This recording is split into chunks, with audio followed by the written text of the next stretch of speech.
Mel Stride is here with us this morning for the government. It's good to see you. Thanks for taking the time, as always. A busy few days, few weeks ahead for you.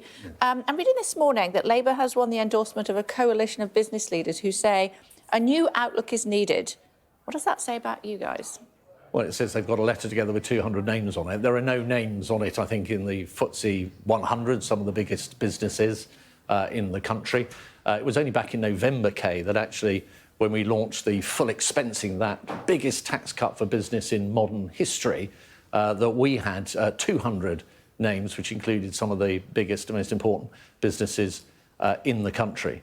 Look, what really matters here is, firstly, who's going to be the party that has the right plan to get the economy moving, get growth going. We've already demonstrated that inflation now has gone right back down from around 11% to more normal levels. We've got real wage. That is it? I thought you had nothing to do with inflation. Well, no, it's only very when it much goes down. No, it has very much does have a government component, because you have to get your so when spending it goes up, it's right. Your fault as well. You have to get your spending right in order to control inflation, to have what they call the right fiscal policy, so resisting pay demands and elements like that, if you're to accommodate what the Bank of England does in terms of putting interest rates up to control inflation. But my point is, we are turning a corner now, Kay. We are at an inflection point for the UK economy, and things are going to improve going forward. What we don't want to do is go back to square one with a Labour Party that has no plan.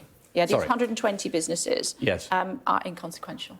No, I didn't say inconsequential. What I said, I did simply observe that amongst that number, there are not the kind of businesses that, for example, supported, and in fact there were 200 in our letter back in November, the biggest tax cut for business, full expensing, biggest tax cut for business in modern times. The reason I press you on that, of course, is because the Prime Minister's wife's former childcare business investment is one of those.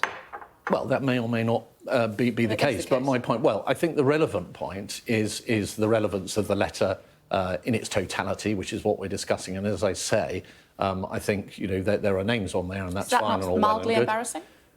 No, not at all. Look, I think people in this country should be allowed to invest in businesses. It's something that I think is really important. In fact, if you've got a pension, which is what I've come on to talk about, we'll get onto that. You're going to be benefiting from investment in businesses. That's how it works. If you don't mind. The point is that the Prime Minister's wife's former childcare business has said, you know what, we've had enough of the Tories.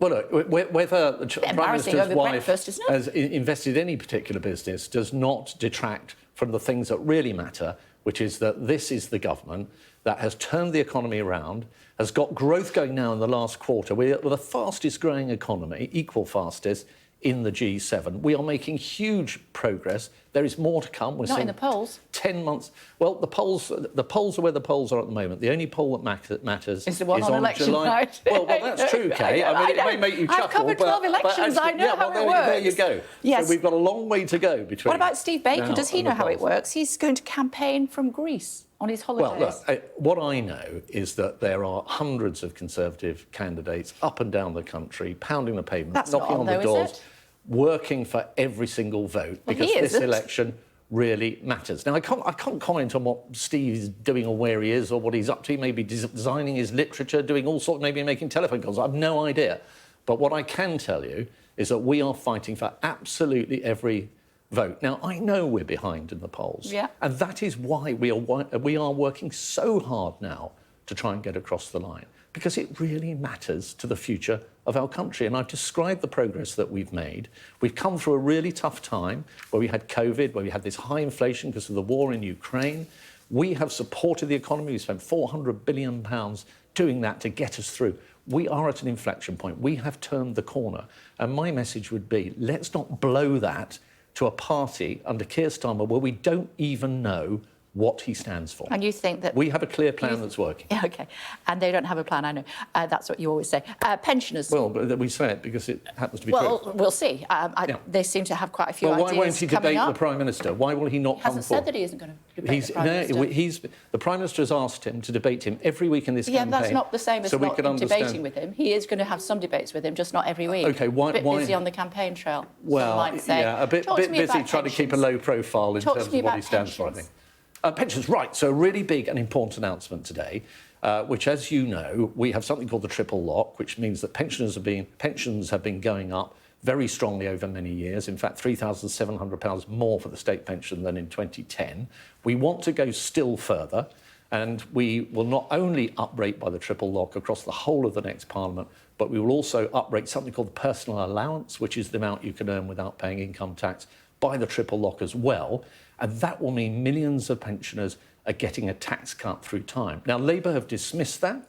They say they wouldn't do it, which will drag millions of pensioners into tax who weren't paying tax before. What happened to some pensioners having to pay income tax on their pensions? Can you guarantee that that won't happen under a Conservative government? On the basic state pension, if that is your form of income, then under our plans, we will make sure that you are covered by the personal allowance. In other words, you're in that no tax band. I'm sorry, I do have to make this point, but by 2027, if you don't do that, as Labour propose, you will see millions of pensioners paying tax for the first time, paying income tax, with all the paperwork, the red tape, all that filling in forms that goes with it. So and I don't think that won't happen. I don't think older people want to do that. So under the Conservatives, you won't have to pay tax on your state pension? So under Conservatives, where your state pension, your basic state pension, is your source of income, we will make sure that the personal allowance rises in line.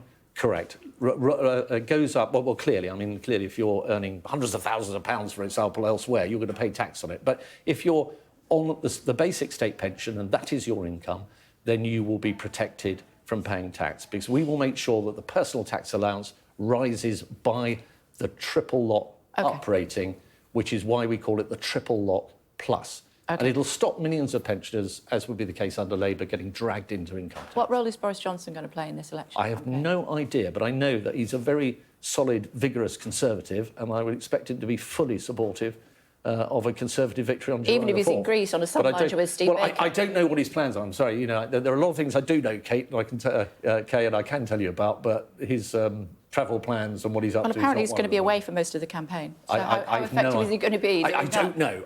Look, this isn't about one particular former Prime Minister. This is about... He won the 2019 election for you. Kate, these are big issues that we're looking at in this election. We are looking at a party that has brought us through some of the most difficult times for this country since the Second World War, has reached a turning point with the economy, has got near record levels of employment, low levels of unemployment, has got real wages growing, has got growth going. And still people won't vote for you. What's all that about? Well, we have some time to go to the general election. But that is why we are fighting so hard to make this point. And that's why Keir Starmer should step up. Why are you calling him so sleepy?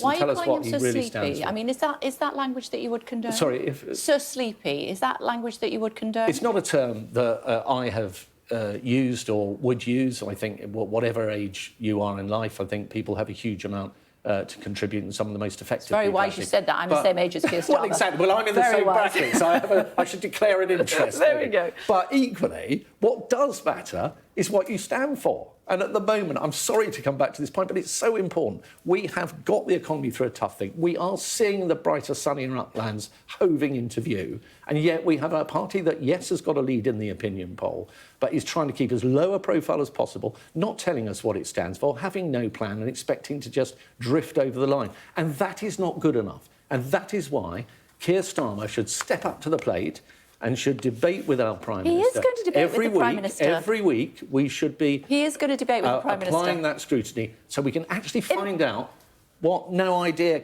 Keir is all about. Oh, that's good. I made that up this morning. Yeah, very good. Yeah, let's see whether it stands the test of time. Well, it's good to see you, as always. Thanks.